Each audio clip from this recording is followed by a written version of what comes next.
Oh, sorry about that. Today, um, Oh, sorry about that. there we go. Sorry again. I'm going through some technical issues today, but it seems like we are working, like it's working now. Okay, now today's episode will be in English. Last 2 weeks the episodes were in Spanish. Today's episode we're dedicating to the book of Genesis. Um, Starting with chapter 10 this week is going to be dedicated to the book of Genesis in English. So this week my transmissions will be in English.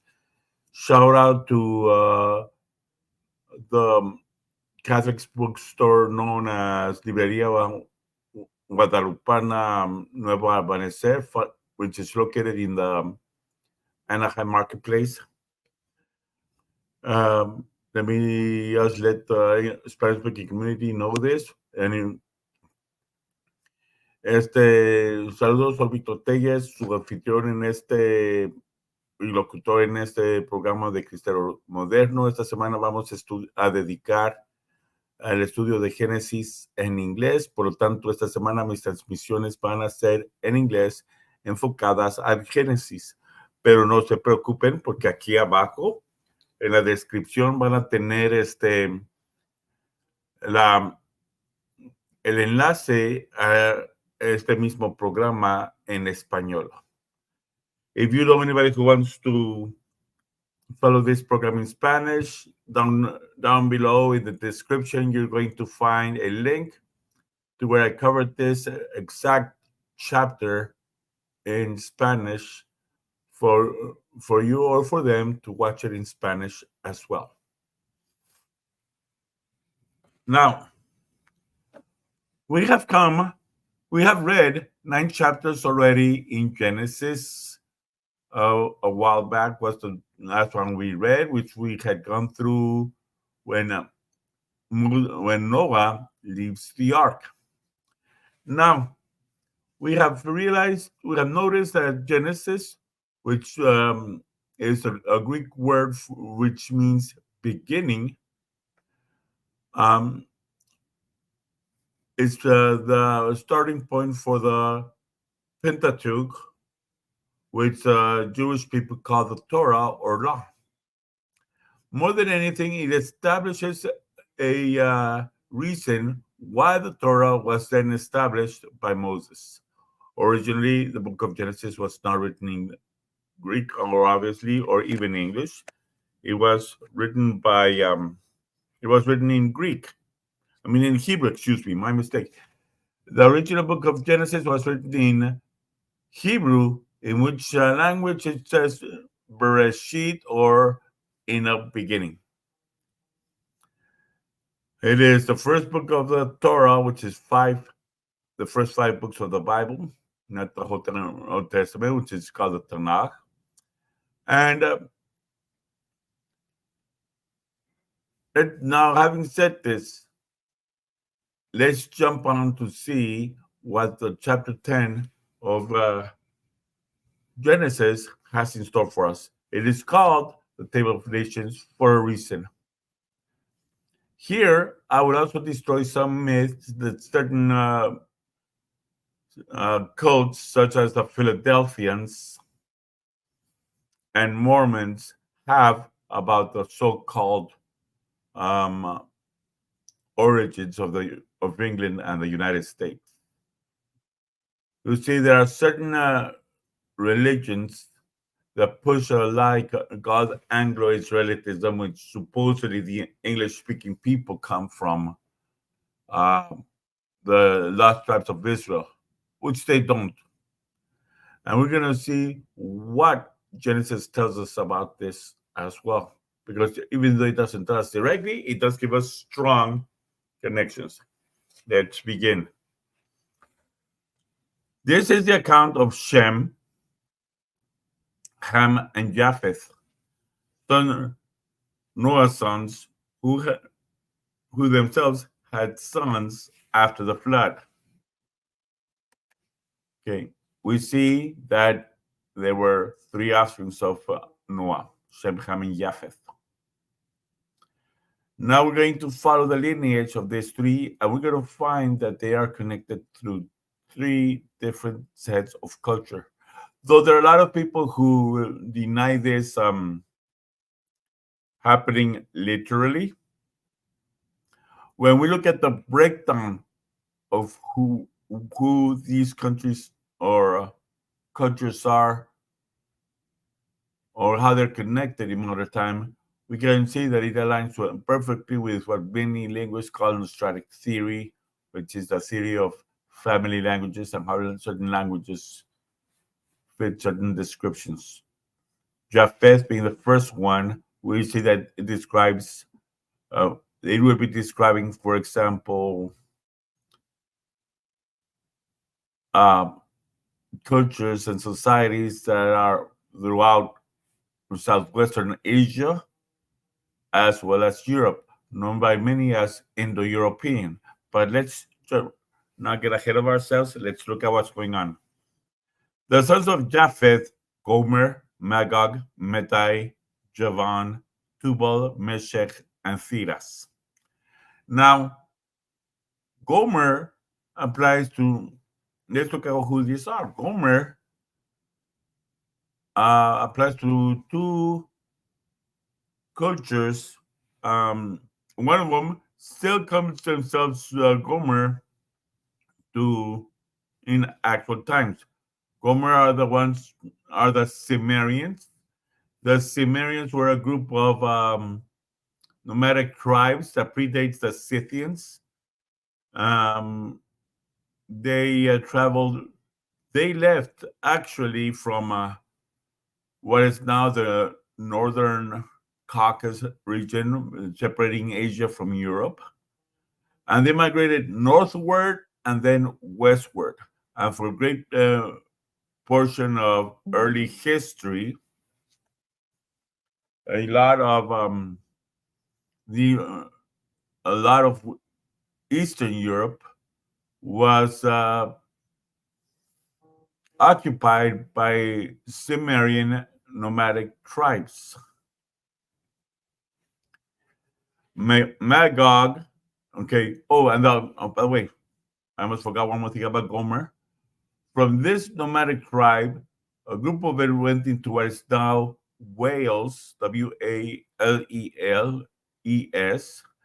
and they speak today a language known as Welsh. How do you think you say a person who is Welsh in the Welsh language? You got it, Gimmery, Gimmery. You see the word Gomer found in it. Then you have Magog. Magog, in a specific language that they spoke, means the land of the Gyges, Gyges, and this was a land that later on became known as um, Lydia, which is in southern Turkey. You will see that there are a lot that each of the three children of Noah have a connection to the region in Turkey called, which was in biblical times known as Lydia, because as these same people multiplied themselves, eventually they also converged again, as we will see was the case with many modern areas of the Western Europe as well as the Americas. Medai, in biblical times, there was a region called Media, which is a part in southwestern um, Iran, right next to Persia. You had Persia, then just south of Persia, you had Media. Let's go to a map so I could show you. Maybe the best way to illustrate this is looking through a map so that we can see what exactly is going on. So let's go to a map of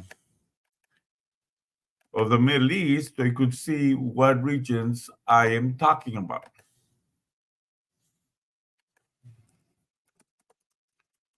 I will apologize beforehand that my camera that focuses on me is not working properly right now. I am not going to worry of that one right now because this video is not about me. It's about the content of it. So here we have the Middle East. You have that they mentioned these regions here. Gomer, which were the Scythians who having left this area, which up here by Mount Ararat, Gomer, that is the Sumerians, they migrated north, then west, and for a few early centuries, this whole region was dominated by Sumerians. And then a group of it eventually found their way right here to what is now Wales, which call themselves the Kimri. We find Magog was this part right here, which later on was called Lydia. You find also Medai or the Media. Here you have Iran. This part here was called Persia, and right here south, almost entering what is now Kuwait, was a region called Media. Now we also have Yavan. Yavan, which even in modern Greek refers to Greece. And we have then Tubal, and Meshech. Now, Tubal was right here, the northern coast of what is now Turkey. And Meshech was this area here, which now consists of the countries of Georgia and parts of Azerbaijan and parts of southwest Russia. Now, let's continue with our reading.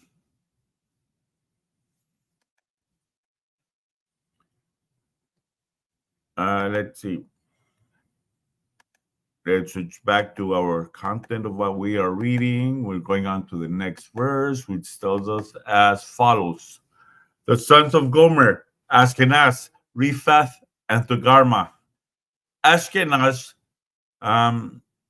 is the Hebrew term for the Scythians who populated Eastern Europe.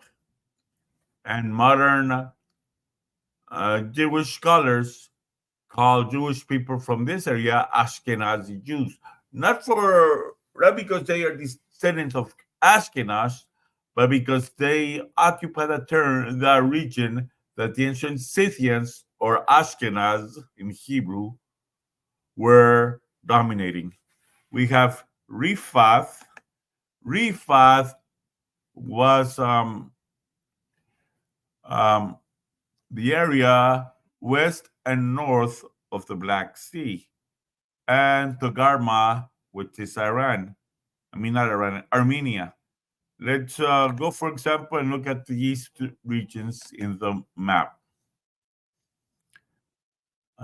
Excuse me, technical difficulties here, and here we go. Ashkenaz, as I just explained to you, is right here, Eastern Europe. This area right here was controlled by Ashkenaz. And then right here, north and west of the Black Sea was the part that was called or identified with Riphath. And Togarmah, well, Togarmah just settled here in Armenia. So the whole group of Gomer, the Sumerians, went up and to the west. The Gomer proper, the Sumerians or Welsh, continued migrating all the way to Wales. Then the other ones started breaking up. The Scythians continued roaming Western Asia and Eastern Europe. The Riphath branch of it came and settled in north and west of the Black Sea, forming what is now Ukraine, Romania, and Bulgaria. And another part of it, Togarma, stayed put in the region that is now Armenia. Now, continuing with what we are reading, it tells that the sons of Javan, verse 4, Elisha, Tashish, the Kittites, the Rodanites, from these 13 people spread out into the territories by clans within the nations, each within their own language. So now this is going to tell us about the Javanites. Javan, as I had told you earlier, is Greece, but it tells us it broke up into several other branches, obviously. One of them, it mentioned, identified Elisha. Elisha is the ancient Hebrew word for the island of Cyprus. And he mentioned also the Kittim. Kittim went west and became what we later, a few centuries later, I came to call Etruscans and then Romans. You have another branch, the Tarshish. During the time we're talking about, right here in the southern Iberian Peninsula, which is now occupied by Spain and Portugal, there was a kingdom called Tartessios, whose first king, by the way, was Arganthonius. And I'm not making this up. This is real. You can just look it up yourself. And according to their early stories, they were migrants from the region of Greece. And the last one of Yavan's children identified are those cultures who live in the islands of the Aegean Sea right next to Greece. Now, then it says, from this 13 people spread out into their territories, the nations I just identified, by their clans within their nations. Interesting to notice that it mentions the word going there, with meaning that even though these were descendants of Noah, they were not identified with Semitic peoples as yet, because they were, first of all, they're not descended from Shem, they are descended from Japheth. So that makes them Gentiles. That's why that in the Hebrew it says that these are their own goyim. The second child of Noah was Ham. And now Ham, as you will see, is usually associated with the African countries. We're going to see why at this point. Verse 6, the sons of Ham, Cush, Egypt, Put, and Canaan. Then there's another son of Canaan who we're going to look at. Well, actually from Cush, but we'll look at it in a minute. Now, Cush was a very interesting situation because the latter Cush is associated with two different regions and with very different and interesting connections. Cush is identified right here with the area around eastern Sudan and Eritrea, right around right here where the Nile starts separating. But it is also identified with this area here going through central Iran and part of Afghanistan. Then it tells us Egypt, which is identified still with where Egypt is now.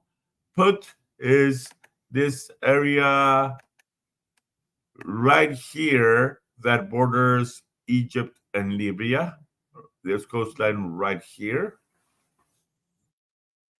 And then we have Canaan. Canaan is identified with this whole coastal region of the Middle East, the entire eastern coast of the Mediterranean Sea.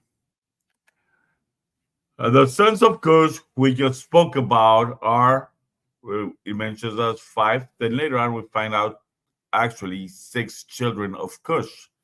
And we find that the first child mentioned as a child of Sheba, as a son of Cush, is Shiva. Just be for a moment, please.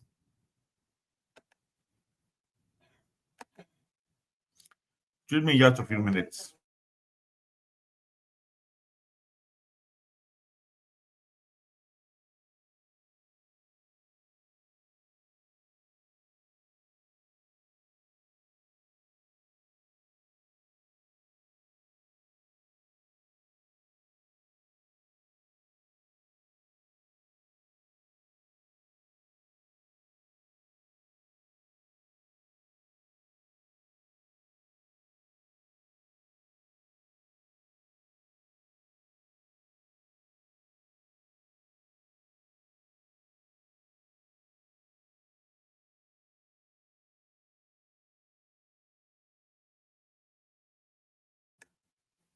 Continue with what I was telling you. Shiva was the region around which later on became Ethiopia. Once again, we will find several of it converging.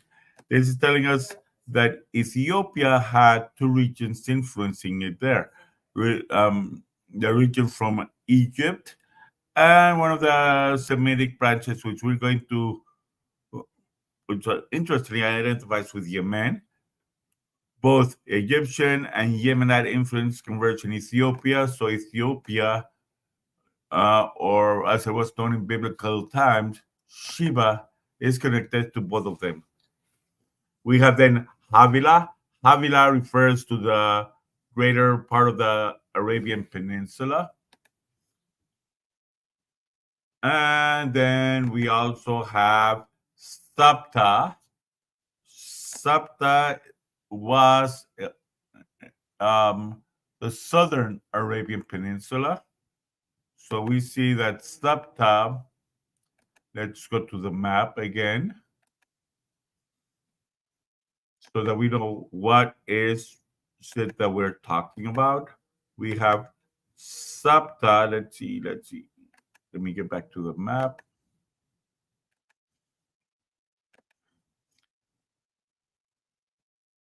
Excuse me. Let's see, Sabta. Let's go to the map. I'm looking for the map here. There we go. Sabta was the southern part right here. Not yet out of the coastal area right here, just over here, just north of the southern border of what is now Saudi Arabia, was the area that was identified as Sabta in biblical times. Then we have Ramah and Sabtika. These areas were later on identified. Ramah is a northwestern Arabian Peninsula. And this area right over here, right off the coast of the Red Sea. And then we have Sabtiha.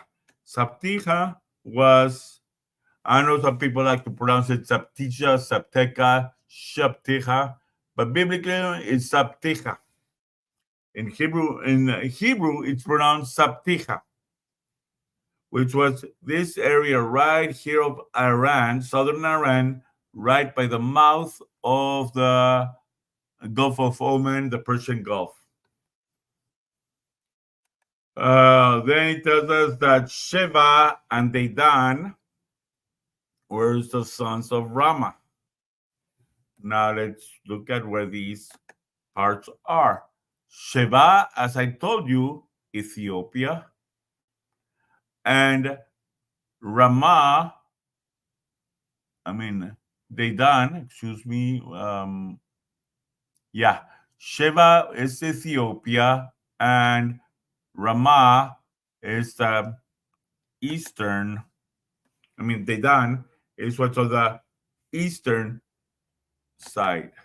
So you have Sheba once again heading to Ethiopia, and Dedan, which is this line right here. So from Ramah, which is this part here, the northern eastern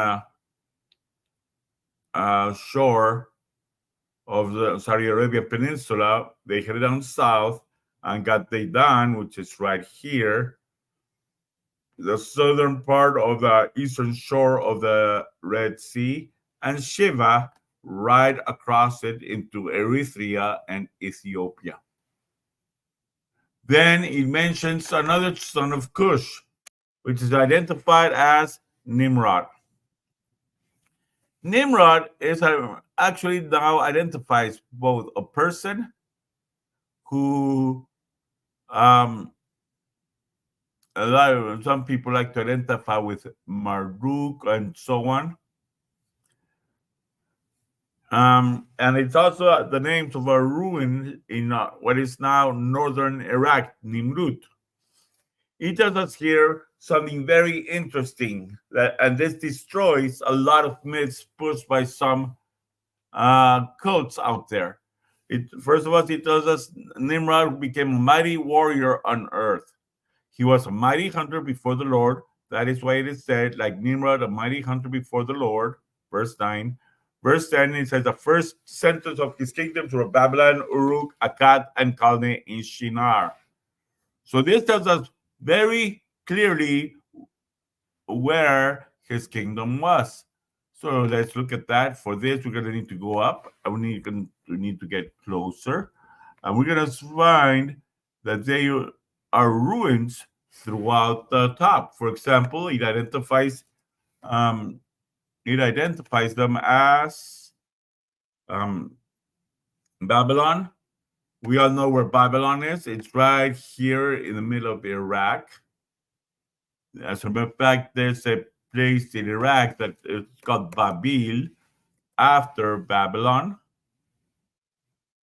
Right here we can find it. This region right here, you see Babylonia governorate, the governor of Babylonia. So we see that the areas controlled by Nimrod starts right there in what later on became known as Babylonia. And from there they move northward, where we find, for example, Uruk. There is a region in western Sumeria. Sumeria was a group of people in this area further on south, and there was an area called Erech. In biblical Hebrew, it's Uruk. In Sumerian, it's Erech. And this is pretty much what gave the country of Iraq its modern name. But it was a civilization down here. You see this area in southeastern Iraq, right by the mouth of where the Tigris and the Euphrates feed off to the Persian Gulf. Right there, there was a civilization called the Sumerians, and west of it was there was a city known as Erech, also known as Ur of the Chaldees. Then we have Akkad and Calneh. Now, if we go to the map, Akkad is this region in northern Iraq that was known as Akkad, and Calneh were some ruins that were right about here, right where the Tigris and Euphrates go into the border with what is now Syria. He mentions Shinar. Shinar, the plains in the northern in the northern Mesopotamia, right here, this region is called Shinar, the plains between the Tigris and the Euphrates, but not as far south, but the northern plains of Mesopotamia.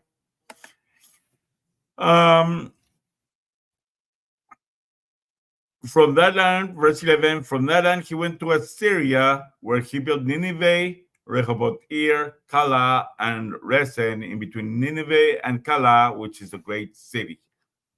It identifies several interesting areas. Now, but those areas identified turn out to be nowadays ruins that are found all over northern Iraq and eastern Syria along the rivers of Euphrates and the Tigris. There's actually ruins there of Nineveh. There are actually ruins there of Calne. There are actually ruins there called Calah. And he continues telling us, moving on, verse 13, Egypt was the father of Ludites, Anamites, Lehabites, Naphtuhites, Pathrusites, Casluhites. From the Philistines came the Caphtorites. So these are different branches that left Egypt, which in Hebrew is called Mizraim. Notice it's Mitzrayim with a final ending, because all these peoples are peoples from the left from the Egypt, which interesting in Semitic languages like Arabic, they are associated with a Masr or Mitzrayim. And we are identified with the following groups: the Ludites, Anamites. Well, let's go to Egypt to find this place. The Ludites were this area right here between Cairo and Fayoum. Lehabites migrated westward into what is now Libya. That's why they're called Lehab, from Libya. We are then given the Naphtuhites, the Pathrusites. These are other regions here. So we have Anamites here. The Pathrusites were further on south in the Niles, and we had the Naphtuhites, which are northern. That is the reason why, if you study Egyptology, the study of historical and archaeological Egypt, you find that they talk about the lower Egypt, which is northern Egypt, lower because it's in a lower elevation from the sea levels. Those would be the Pathrusites. And they talk also then about upper Egypt, which is further on south, higher elevation from sea level. And these are the ones which are identified as Naphtuhites. Now, then he goes on to describe the Casluhites. The Casluhites had migrated to a sea, potentially to an island called Thera, during the height of the Minoan civilization, which, when that island was destroyed, those people then migrated eastward into the Middle East and became what later on became known as the Philistines. That's why it tells us right here, if you read it, read verse 14, the Casluhites from whom the Philistines came. And lastly, it identifies the Caphtorites. The Caphtorites migrated into what is now known as the island of Crete. These Caphtorites were the founders of the Minoan civilization, which had broken up to the Caphtorites, which are the citizens of Crete proper, and the Casluhites, which settled in an island heavily influenced by the same Minoan civilization. And then the Casluhites migrated eastward and became the Philistines. The Caphtorites, though, who had remained in the island of Crete, we can see along we can see clear mythological evidence supporting this very same concept. Among Egyptian mythology, for example, you do find a strong mythological component of these weird creatures that have body of human beings but the heads of animals. Now we may take this to Crete, where the whole myth of the Minotaur. Of course, these are creatures of pagan imagination, but the way that the Minoan fantasy is strongly based on Egyptian paganism, we can see this because in Minoan, I'm sure you guys have heard of the Minotaur, a man with a head of a bull, the famous Minotaur. Well, a bull was a very sacred and holy animal in Egypt, where all these ideas of gods, pagan gods, having the body of a person but the head of an animal developed from. So we have in Egypt men with the heads of foxes, men with the heads of birds, women with the heads of crocodiles.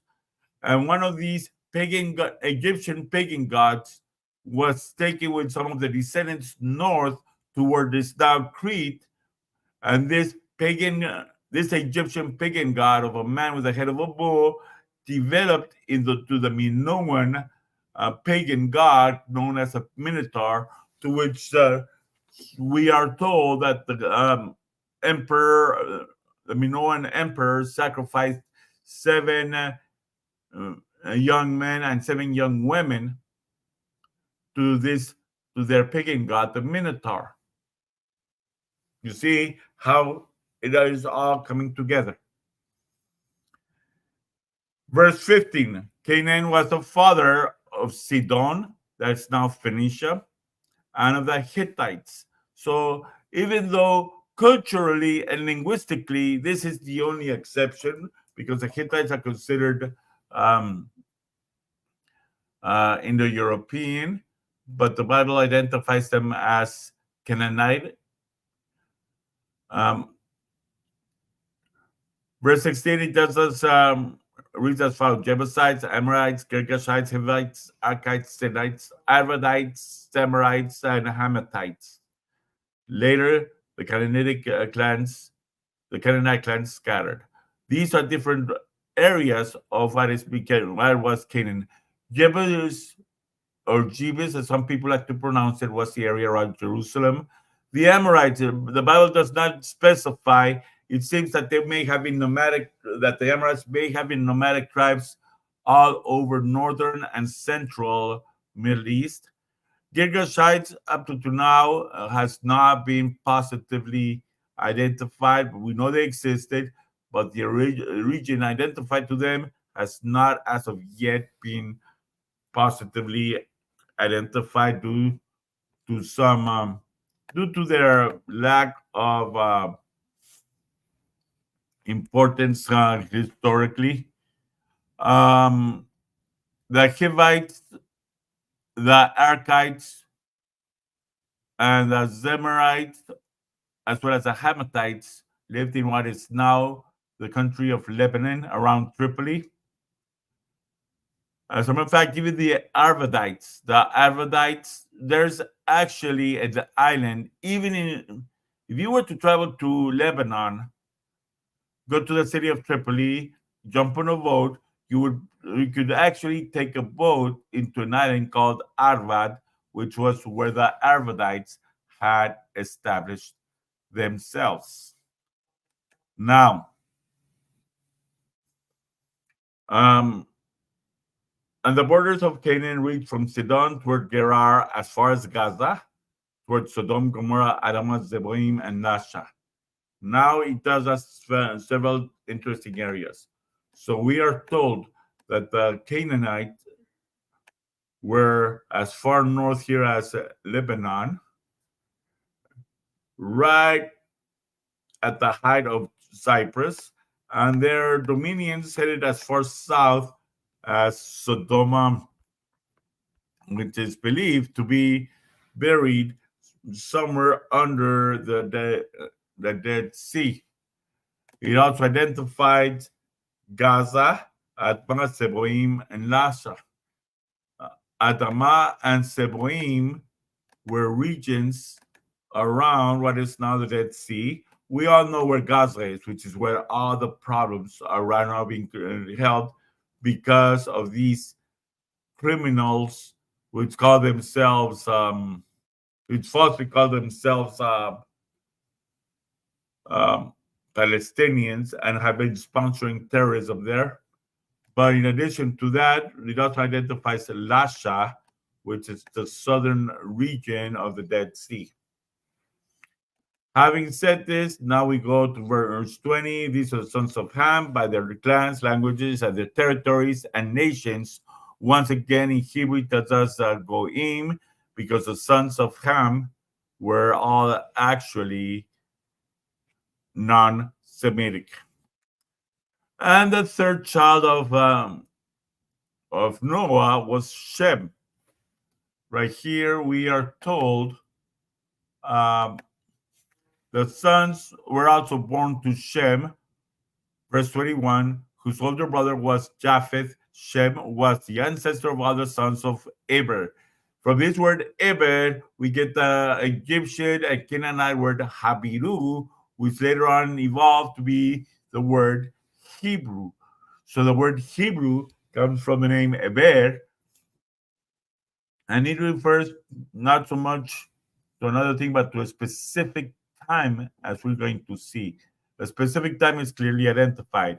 It tells us the sons of Shem, verse 22, the sons of Shem, Elam, Ashur, Arphaxad, Lud, and Aram. Now, Elam, we go back to Asia. Elam was also southwestern Iran. There's actually a region in Iran called Elam, which is named after the same region we're talking about. So you see here Elam. Now we go back. No, that's not the Elam we're looking for. We're looking for Elam in what is now Iran, Elam province of Iran. You see here now. This is an area which in Farsi or modern Iranian is called Iram. North of it was the area known as Persia.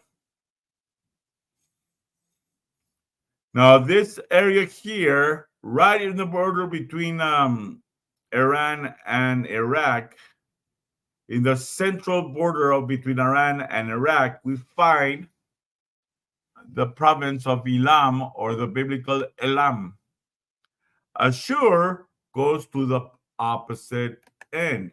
Ashur, you guys will notice that when I was listing the Canaanites, there was a region up above Lebanon, above Tripoli, that was not connected to the Canaanites.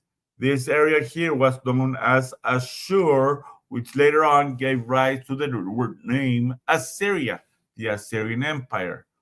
Assyria in Hebrew is Ashur, which is why we see here Arphaxad.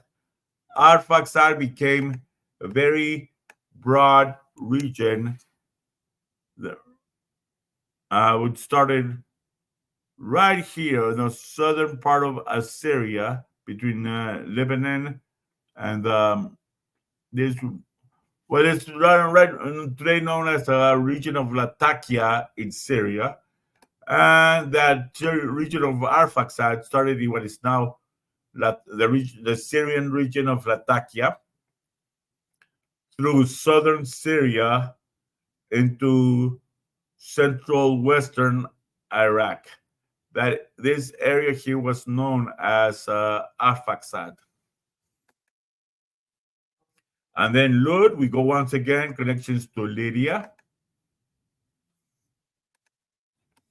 in southern in southern Turkey, and Aram was identified as this region with the borders between Syria and Turkey.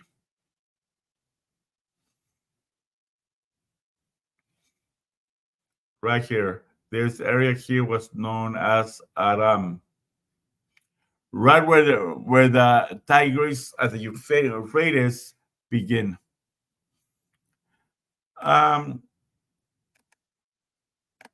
Now we know it's that region because it then tells us of the regions of Uz, Hul, Geter, and Meshech. Excuse me for a few seconds.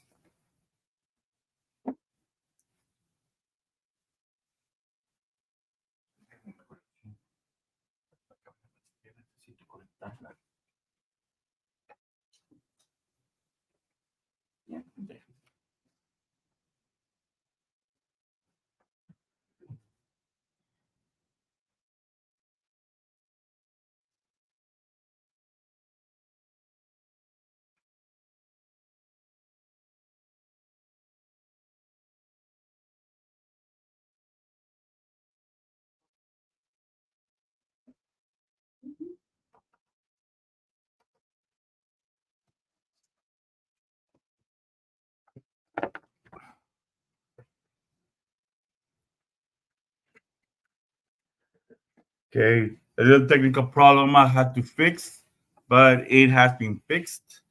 Let's continue.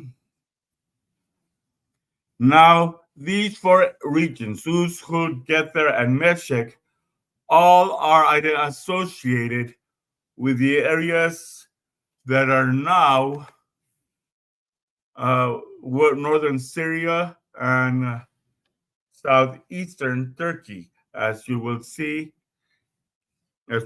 shortly.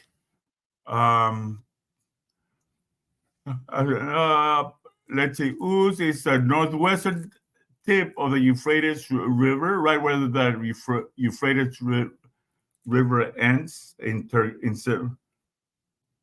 east central Turkey.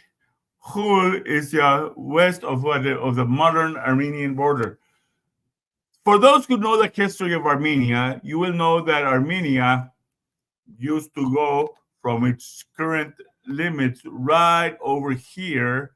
It used to extend over here to what is now the cities of Adana, Gaziantep, and right where the Alexandria or where well, this area right here, this area which now belongs to Turkey, used to be part of Armenia. This part here, around where the Lake Van is currently in Turkey, was the part that belonged to Hul. We also find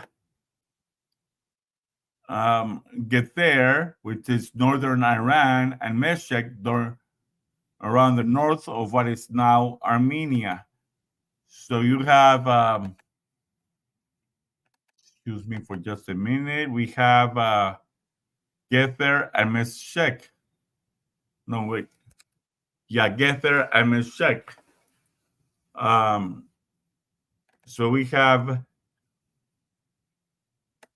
excuse me, my computer's giving me some issues there. There we go. Geter was this part right here, and Meshech goes back to north central Turkey. We've already identified it as also connected to Japhet, meaning a mixture of cultures right there, giving them what was later become Meshech. So then we identify that biblically, based on the children mentioned here, Aram was generally the northern coast of the Mediterranean, around to what is the southern border of Turkey, to the area between the Caspian Sea and the Black Sea. That region was the one known as Aram. Then he goes and mentions that Arphaxad, you remember this area that we identified here, going through central and southern Syria to western Iraq. Now it starts talking to us for verses 24, 25, and part of 26. It deviates, no longer talking about a region, but about events that happened. For example, we see in the 21st, 24 tells us Arphaxad was the father of Shelach, and Shelach the father of Eber. Shelach in Hebrew means to send out, to send forth. So there was something that was sent forth, or someone that was sent forth from Arphaxad region, right over here. And Eber means to cross over in Hebrew. So this person that was sent out from Arphaxad crossed over something. And hence we get the word Hebrew or Habiru in the Canaanite and Egyptian languages. It's Habiru. In Hebrew, it is identified as Ivri. In Spanish, Hebreo. In English, Hebrew. All come from the word Heber, which means it broke off from the region of Arphaxad. Someone was sent from Arphaxad, from the Arphaxad region.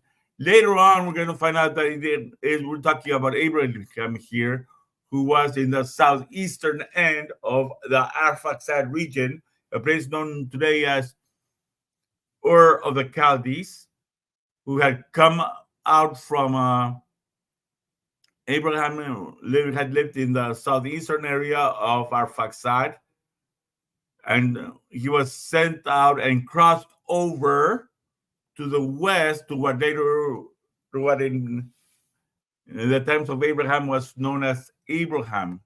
Therefore, we are told that Abraham was a Hebrew because he was a descendant of Heber. Two sons were born of Eber. One was named Peleg. Peleg in Hebrew means to divide. So this is telling us that in Abraham's time, when Abraham was leaving the area of Ur of the Chaldees and heading west, right then these regions started getting subdividing. These regions, that regions, that, as we have identified. In other words, these regions were given the names I explained to you during the time of Abraham. That's why it says here, one was named Peleg because in his time the earth was divided. Peleg means division. His brother was named Yoktan. Yoktan in Hebrew, it's interesting because it is connected to the verb katan, which is small or to shrink. And it is what is called in Hebrew, what Hebrew grammarians call the hufal tense of the verb katan. The hufal means it's a causative receptive. In other words, having been made to do something. So yoktan in Hebrew means that which has been forced to shrink.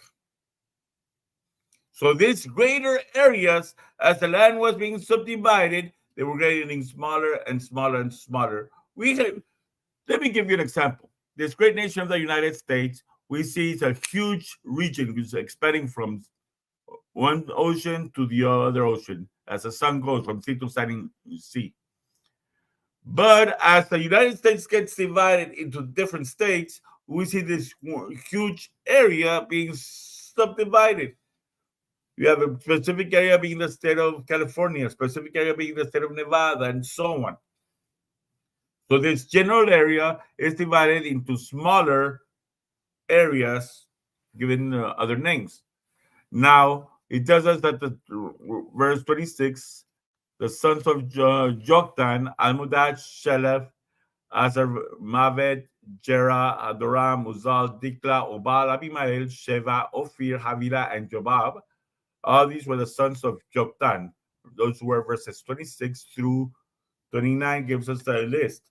26 gives us Joktan was the father of Almudad, Shelef, Hazarmavet, Jera. Verse 27 mentions 3 other regions: Adoram, Uzal, Dikla. 28 gives us 3 more: Obal, Abimael, Sheva. And verse 29 gives us the last 3: Ophir, Havilah, Jobab. A total of 13 regions. Now let's look at where they are located. We see Almodad is identified with a southern Yemen, right by the coast. We see Almodad. Excuse me for a moment. Okay, here we go. We see Almodad. These are now all taking us south to Yemen.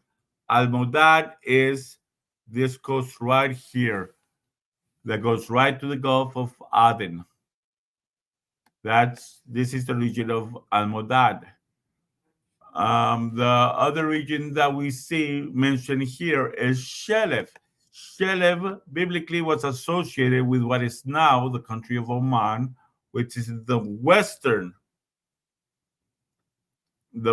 end of the Gulf of Aden. Where as you go straight to the Indian Ocean. And then it mentions us Hazar Mavet. Right here in the middle of Yemen, there's a desert called the Hadramaut, which is the Arabic pronunciation of the name Hazar Mavet. We are then given Jerah, Hadoram, Uzal, and Dikla. We see these regions there in Yemen. There's a region called Yar. Let's see if we can find it.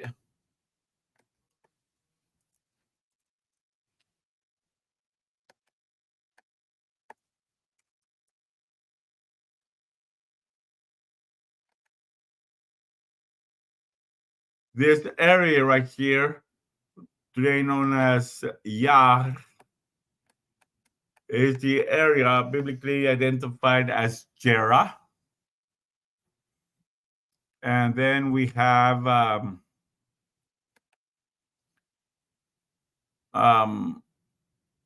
Adoram, which is around what is both Adoram and Uzal are around what is now the city of Sana'a in Yemen. And we are then given the other regions, which are Abimael, Sheba, Ophir. Okay, I'm not going to identify Obal. Obal has not been positively identified for some reason. But after Obal, we're given Abimael, which is also in what is now called Yemen. Today, the western border between Yemen and Saudi Arabia is the region that was biblically identified as Abimael. Sheva, as I informed you once, we are now crossing across the Red Sea into Ethiopia. That's Sheva. We see that there's a lot of influence between the Yemenites, the Arabians, and Egypt, right here mingling in what later on became the Kingdom of Sheba, which later on became to be known as Ethiopia. And then we are given the names of Ophir. Ophir is also on this very coast here, possibly Eritrea or Djibouti or some other region of, you could say, the coastal regions of what is Djibouti, Eritrea, and Ethiopia, and maybe in parts of the northern coast of Somalia, was the region of Ophir. Havilah, as I explained earlier, is the Arabian Peninsula, and Jobab has not been positively identified as of yet. Verse 30, the region where they lived stretched from Mesha towards Safar and the eastern hill country. These are the sons of Shem by the clans and languages in their territories and their nations. These are the clans of Noah's sons according to the lines of descent within their nations. From these nations, the nations spread out over the earth after the flood. So these regions, which we now identified, were the launching pad to populate the rest of the earth. This is where I'm going to destroy now some myth. Okay, there are some cults out there, such as the Philadelphian Church, such as the Mormons, who think that United States and England broke off from the lost tribes of Israel, which is false. We've already identified how the Wales in the United Kingdom come from the Sumerians. If we look at how these countries, how these cultures identify Hebrew Gulf, they seem to, for the most part, to follow along the lines of the strike theory, how the European language, how Semitic languages were breaking up from each other to form what we now know today.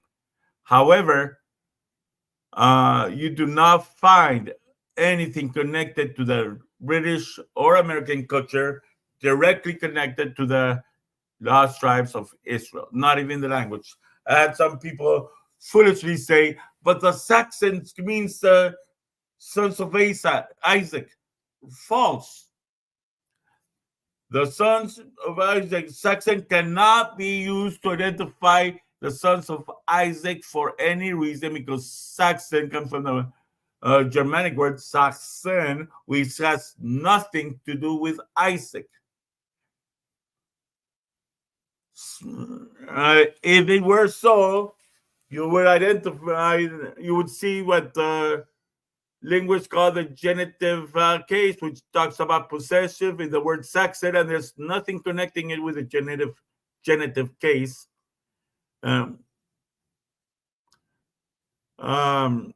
At ah. Besides, Saxon is a Germanic word. Isaac is a Hebrew word, completely different language. It's kind of like saying that the English word for bread, for the bread we use in a hamburger, comes from Japan, because to say bread in Japan is ban, and which sounds like bun, which we put on a hamburger, and it's connected with Spanish pan. Of course not. You cannot make such connections. It's ridiculous. It's absurd. The word Saxon has nothing to do with Isaac, let alone Isaac's sons. Now, let's get back to what we were talking about earlier.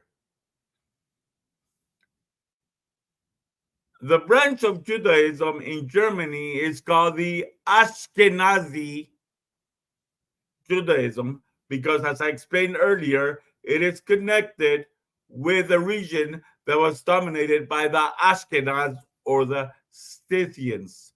So the Saxons were part of the Ashkenaz branch of the Germanic branches broke off from the Scythian branches. I want to investigate something. I've got something that just popped out into my curiosity. The Scythian language. Was the Scythian language Germanic? The Scythian languages are a group of Eastern Iranic languages and classical antiquity, modern Iranic region. Alive in the Scythian and the roots of the European languages. There's a book about all that.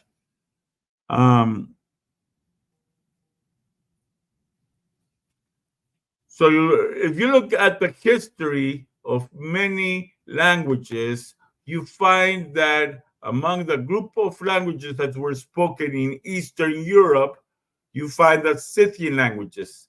From there, a group of people known as the Germanic people break off. Among them were the Scythians. And the other branch were the Germanic, which broke up from the Scythians, excuse me. Now, from this Scythian branch known as the Germanic people is where we got the word for Saxon. As you see, it far predates.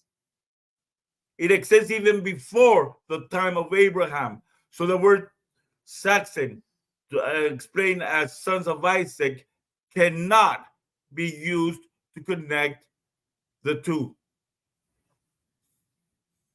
And now from this group of Scythian branches known as the Saxons, they migrate into England and form the regions known later as Wessex, Sussex, and Essex. That last syllable is connected to Saxony, to Saxon. Another group of Scythians migrated north. And this group broke up into three branches: the Gothics, the Danes, and the Angles, which also migrated into England. So we see that the islands that now form the United Kingdom were organized by different groups which had come from the Ashkenazi region. So there's the Ashkenaz. So we can see that if we were to trace England to the sons of Japheth, we see that England is composed of the Angles, the Jutes, the Saxons, the Welsh, also known as Cymry. Three of these, the Angles, the Jutes, and the Saxons, are connected with this region of northeastern Europe, which is connected to Ashkenaz. In no way connected with Shem. So England has nothing to do, biblically speaking, with the 10 lost tribes of Israel. Now, when expansion came about and colonization came about, these same descendants of Ashkenaz, these same descendants of the Saxon, the Angles, and the Jutes, which came up from, which migrated from northeastern Europe into the United Kingdom, then went from the United Kingdom to the Americas. So, for the most part, the United States comes from Ashkenaz, from the Cimmerians, from the Scythians, not from Saxony itself. Do not let yourself be deceived by those heretics who push a lie called Anglo-Israelitism, falsely connecting the British and American people to the lost tribes of Israel. And in another time, we could make some fancy exploration to the other areas. As for now, however, I'm going to leave it right now because it has been an hour now. And like always, long live Christ the King!